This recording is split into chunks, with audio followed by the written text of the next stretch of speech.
the studio. Abdul, where do you stand on this? Scrap, maintain? I think it should be targeted. Targeted. Okay, so that's a very different opinion there. So you are somewhere in the middle. Okay. Ras Mubarak, the only former member of parliament with us. Ras, where do you stand on this? Hello, Ras. Ras, please unmute for me. I can see you. Okay, I can't seem to hear him. Let's see if we could get him back. He was on a while ago, but we lost him. But so Abdul, you have an entirely different view on this that I want to get into. You say be targeted. Yes. Explain. It should be targeted. Okay, so thank you very much, Evans, and a lovely good evening to your listeners. The issue is more complicated than it looks, and I just want to make this point clear. We should have this conversation in the sense that it is devoid of the political lens, where we tend to... Forgive me, I think Ras is back. Hello, Ras. Okay. Yes, sorry, I think the connection... Yes, I lost you. I lost you. Yeah, so everybody was taking a quick yes or no on this. Scrap or maintain? It's outlived its relevance. Okay, so scrap. Yes. Okay, stay with me. I'll come and explore that a bit more. Abdul, you're making your point why you say you have to target it. Yes.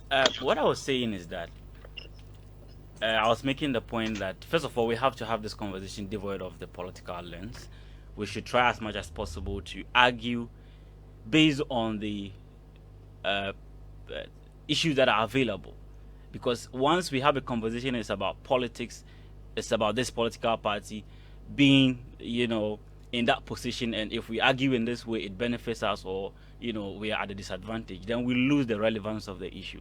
So back to the point where I was making, the fact that it should be targeted. If you look at the constitutional provision that has made this available, the article 71, when you read to the latter part, it is not just something that is in isolation that pay ex-gratia. No, you don't see anything like that.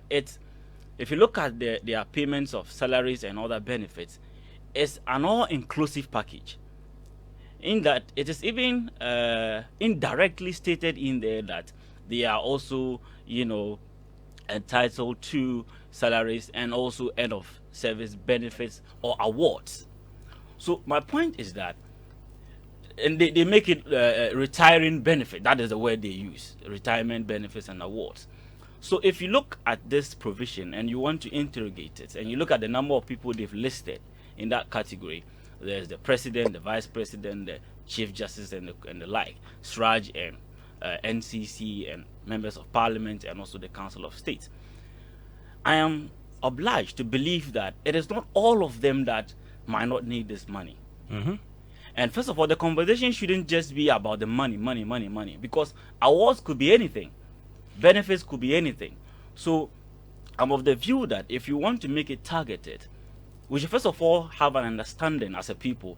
Should we continue to award them in monetary value or in monetary terms, or we can tilt it towards something that is more, something that we can agree on? Maybe a conversation for another day. You made a point earlier. You said some of them may actually need it, and so target it. Yes. Which of the Article 71 office holders you say scrap it when it comes to this group, but maintain it for the other? Okay, so because you're targeting it. This is a very unpopular opinion, but I think the president do not need it. The vice president do not need it. The council of state members do not need it. The only people I'm sure would need it is the parliamentarians. And the MPs should take it. The MPs, and there's a reason why I'm saying the MPs should take this, because if you look at the job they do, and also what comes into that job, you would know that, or you would notice that it is quite impossible for some of them to actually raise funds to be able to do what they do. And